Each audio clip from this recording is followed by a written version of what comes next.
तो मैं नहीं बोलूँगा। आज हम लोग देखने वाले माइनक्राफ्ट मूवी ने हिंदी डब।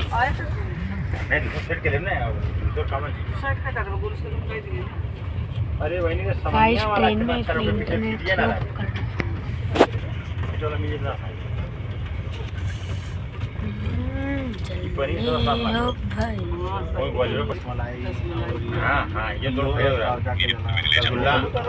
हम बात कर रहे हैं ओवरवर्ल्ड की, यानी मुख्य दुनिया की जमीन। एक बहुत बड़ा सैंडबॉक्स जो मजेदार कहानियों से भरा है, जो सामने आने का इंतजार कर रही है। जब स्टीव छोटा था, उसका सपना था दुनिया का सबसे अच्छा माइनर बनना, क्योंकि उसे नई जगहों पर जाना, चीजें बनाना और नया सामान तैयार करना बहुत पसंद था। लेकिन जब भी वो पास की माइन में जाने की कोशिश करता,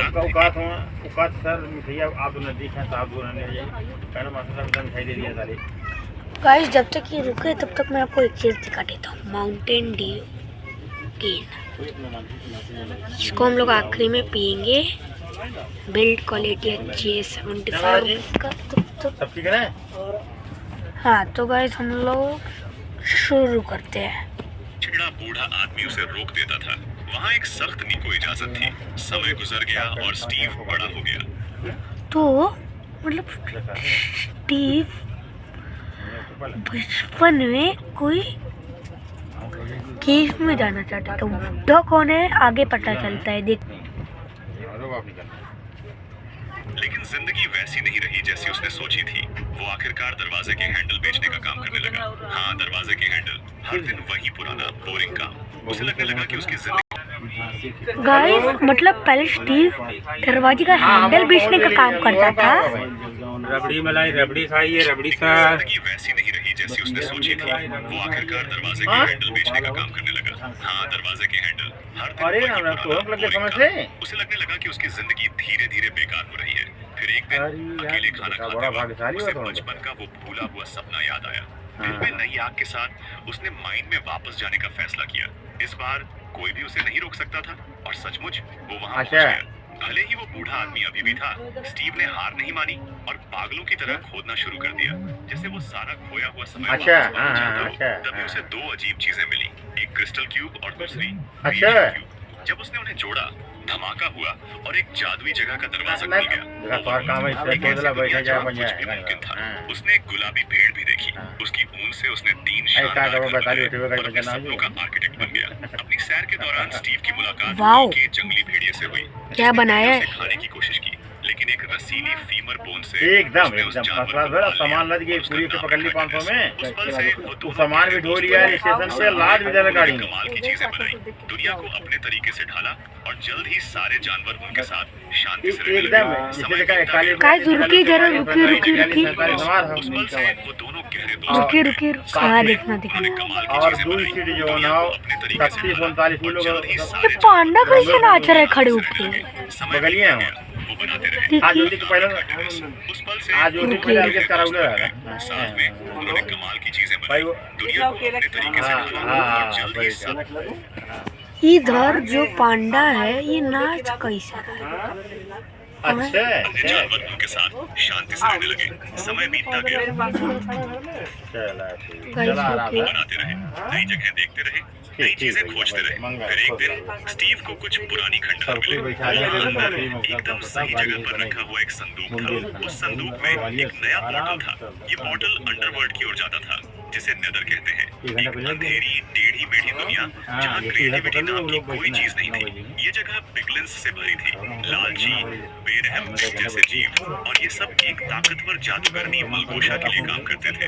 ये बिग विच बचपन में मुश्किल हालात की वजह से बुरी बन गई थी। वो डांसर बनना चाहती थी, लेकिन उसके अपने लोगों ने उसका मजाक उड़ाया, यहाँ तक कि उसके पिता ने उसे घर से निकाल दिया, उसे शर्मिंदगी कहा। तब से वो सिर्फ नफरत के ये बिग विच बचपन में मुश्किल हालात की वजह से बुरी बन गई थी। वो डांसर बनना ये कोई चाहती थी, डांसर लेकिन उसके बनता पुराने है? लोगों ने उसका मजाक उड़ाया, यहाँ तक कि उसके पिता ने उसे घर से निकाल दिया, उसे शर्मिंदगी कहा। तब से वो सिर्फ नफरत के सहारे जी रही थी। मलगोशा को क्रिएशन क्यूब चाहिए था।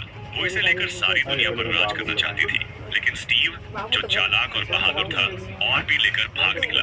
उसने वो और भी डेनिस को दिया और एक मिशन सौंपा, इसे अर्थ पर ले जाओ और ऐसी जगह छुपाओ जहां कोई न ढूंढ सके। डेनिस ने ये कर दिखाया, उसने दुनिया पार की और उस सबसे ताकतवर आर्टिफैक्ट को स्टीव के वाटर बेड के नीचे छुपा दिया। जब तक वो वहाँ है, मुख्य दुनिया सुरक्षित है। सालों बाद हम मिलते हैं गैरेट गैरिसन से, एक जवान लड़के से जिसने वीडियो गेम की दुनिया बदल दी। एक हिट आर्केड गेम का स्टार बनकर उसकी कचरा फेंकने की गजब की स्किल थी, इतनी सटीक कि उसे ट्रैश मैन का नाम मिला। वो इतना मशहूर हुआ कि उसे $1 मिलियन का सौदा मिला। उसके पास सब कुछ था, लेकिन एक दिन उसे एविक्शन नोटिस मिला। बस किस्मत ने उसे ऊंचाइयों से सीधे नीचे गिरा दिया। अब गैरेट पूरी तरह कंगाल हो चुका था। तो हाँ, गैरेट जो अब टूट चुका था और वापसी की आस में था, एक लोकल ऑक्शन में गया, उम्मीद में कि उसे कुछ ऐसा मिले जो वो बेचकर पैसे कमा सके। वहाँ के एक स्टाफ ने उसे एक पुराने आर्टिफैक्ट के बारे में बताया जो बहुत कीमती था। उत्सुक होकर गैरेट ने कहा कि अगर वो उसे सस्ता देंगे और उसे और अच्छे से देखने देंगे तो वो इसे खरीदने के बारे में सोचेगा। नीलामी शुरू होती है और थोड़ी सी बोली की जंग के बाद गैरेट उस रहस्यमयी चीज को $900 में ले लेता है, ये वादा करके कि वो 6 महीने में पैसे चुकाएगा। लेकिन जब उसने डिब्बा खोला तो पूरी तरह निराशा हुई। डिब्बा बिल्कुल खाली लग रहा था। उसे ठग लिया गया। उसने डिब्बे का ढक्कन जोर से बंद कर दिया। उसे नहीं पता था कि क्रिएशन क्यूब उसी में था, बिल्कुल सामने छुपा। निराशा में अंधा होकर उसने ध्यान ही नहीं दिया। जो उसकी शिकायत सुन रहा था कि वो पूरी तरह कंगाल है, ने कहा कि शायद अब उसे ऐसी संदिग्ध नीलामियों में खजाना ढूंढना बंद कर देना चाहिए। हम मिलते हैं और उसकी बड़ी बहन नेटली से। वो दोनों माँ के गुजर जाने के बाद शहर में नए आए हैं। नेटली जो अपनी जिंदगी को फिर से पटरी पर लाने की कोशिश कर रही थी, एक छोटी सी नौकरी शुरू की जिससे किराया निकल सके। उनके नए घर पर डॉन नाम के दोस्ताना रियल एस्टेट एजेंट ने उनका स्वागत किया। प्यारी बातों और गर्मजोशी के साथ नेटली ने हेनरी के लिए नाश्ता बनाया, एक पिज्जा, ताकि वो अपने नए स्कूल के दोस्तों के साथ बांट सके। उसने हेनरी को एक कूलर की शीशी भी दी, बस प्यार दिखाने के लिए। लेकिन हेनरी जो अभी भी बदलाव और दुख से परेशान था, ने मुश्किल से शुक्रिया कहा और स्कूल के पहले दिन के लिए निकल गया। गैरेट अपनी दुकान में पुराना कबाड़ साफ कर रहा था जब हेनरी वहां पहुंचा। बच्चा जो उत्सुक था ने गैरेट को एक पिज्जा का टुकड़ा ऑफर किया, बदले में कुछ सलाह मांगते हुए। गैरेट जो खुद को लाइफ के गेम का सेल्समैन कहता था, ने मजाक में कहा कि उसकी सलाह की कीमत $50 प्रति घंटा है। मजाक करते हुए उसने कुछ सच्ची बातें कही। दोस्त पजल की तरह होते हैं, कभी-कभी तुम्हारे पास सारे टुकड़े होते हैं और कभी-कभी बस एक टुकड़ा कम होता है जिसे तुम पूरा महसूस करो। उसने ये भी कहा, तुम अकेले टीम नहीं बन सकते, लेकिन बस एक और इंसान के साथ तुम कुछ भी हरा सकते हो। प्रेरित होकर हेनरी ने पिज्जा छोड़ा और क्लास की ओर चला गया। स्कूल में उसकी मुलाकात प्रिंसिपल से हुई, जिसने उसे नेम टैग दिया। बातचीत के दौरान प्रिंसिपल ने अचानक बताया कि उसकी शादी सालों से खत्म हो चुकी थी, लेकिन वो सिर्फ रेड डॉग्स के प्यार के लिए साथ रहते थे। बाद में हेनरी क्लासरूम में पहुंचा, जहाँ टीचर जो बहुत सार्कास्टिक था ने स्टूडेंट से अपनी जिंदगी से नफरत करने की शिकायत की। क्लास शुरू हुई और उन्होंने एक ग्रुप प्रोजेक्ट शुरू किया। हेनरी ने गलती से एक पार्ट गलत रख दिया। अचानक जेटपैक प्रोटोटाइप बेकार हो गया। उसी वक्त पास में काम कर रही नेटली उस बेकार गैजेट के उसकी बिल्डिंग पर गिरने से चौंक गई। प्रिंसिपल घबरा गई और हेनरी के गार्डियन से बात करने की बात की।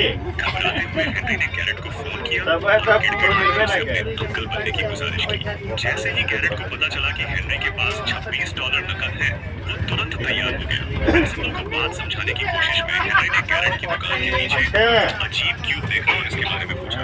गैरेट ने बस कंधे उचकाए और कहा कि वो इसे $95 में बेच रहा है। उसे बिल्कुल नहीं पता था कि ये क्यूब असल में करता क्या है, लेकिन फिर कुछ डिब्बों में टटोलते हुए उन्हें एक पुराना इंस्ट्रक्शन मैनुअल मिला। उसमें एक चेतावनी बड़े-बड़े अक्षरों में लिखी थी, किसी भी हाल में आरबी और क्रिस्टल क्यूब को एक साथ नहीं जोड़ना चाहिए। उसमें ये भी लिखा था, कभी नहीं, भले ही तुम कंगाल हो जाओ, सिर्फ ये सोचकर क्यूब को मत खोलना कि इसमें कोई खजाना छुपा है। जिज्ञासु होने के नाते और चेतावनी को पूरी तरह नजरअंदाज करते हुए पुरानी ये देखने के लिए कि इस चीज में कोई ताकत है या नहीं। उन्हें नहीं पता था कि वो एक ऐसे एडवेंचर की शुरुआत करने वाले हैं जो उनकी जिंदगी हमेशा के लिए बदल देगा। नेटली ने देखा कि हेनरी घर नहीं आया। चिंतित होकर और कोई रास्ता न देखकर उसने रियल एस्टेट एजेंट डॉन को फोन किया। डॉन ने की मदद से हेनरी का पता लगाया। वो एक पुरानी खाली माइंड एक सेकंड भी कम हुआ मिला। वो दोनों उसे ढूंढने निकल पड़े। जब वो वहां पहुंचे, उन्होंने कुछ जंगली और खतरनाक चीज देखी। वो रहस्यमय क्यूब चमक रहा था। उससे अजीब सी एनर्जी निकल रही थी जो हेनरी को अपनी ओर खींच रही थी। बिना 2 बार सोचे सबने मिलकर हेनरी को पकड़ लिया और बस एक के बाद एक वो सब वॉर्टेक्स में खींचे चले गए और पोर्टल पार करके सीधे ओवरवर्ल्ड में जा पहुंचे। चारों ओर की नई दुनिया से हैरान थोड़ी देर बाद उन्हें वही मशहूर पिंक शीप दिखी जो उन्हें उत्सुकता से देख रही थी। वो अकेले नहीं थे। एक विलेजर जिसने पोर्टल खुलते देखा था उनके पीछे पीछे अर्थ पर आ गया, जिससे 2 दुनियाओं के बीच एक जंगली कनेक्शन शुरू हो गया। उदास और खाली नेदर में पिगलिन्स खोदते खोदते थक गए थे और उन्हें जरा भी गोल्ड नहीं मिला। मलगोशा फिर से गुस्से में थी, उन्हें डेथ से भी बड़ी सजा की धमकी दे रही थी। अगर वो जल्दी गोल्ड नहीं ढूंढ पाए तो वो उन्हें जूसी पोर्क चॉप्स में बदल देगी। तभी उसे एक सिग्नल मिला, पोर्टल फिर से एक्टिव होने लगा था। वो फौरन स्टीव से मिलने पहुंची जो अभी भी उसका कैद था कि ऑर्ब चुराने वाला वही था।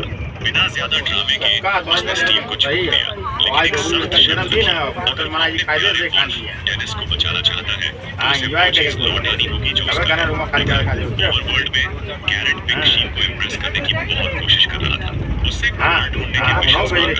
समय भी था, अचानक डेनिस द वुल्फ तेजी से दौड़ता हुआ आया। उसने जोर से भौंकना शुरू किया और पिंक शीप पीछे हटी। पूरा इलाका खामोश हो गया, लेकिन वो खामोशी ज्यादा देर नहीं रही।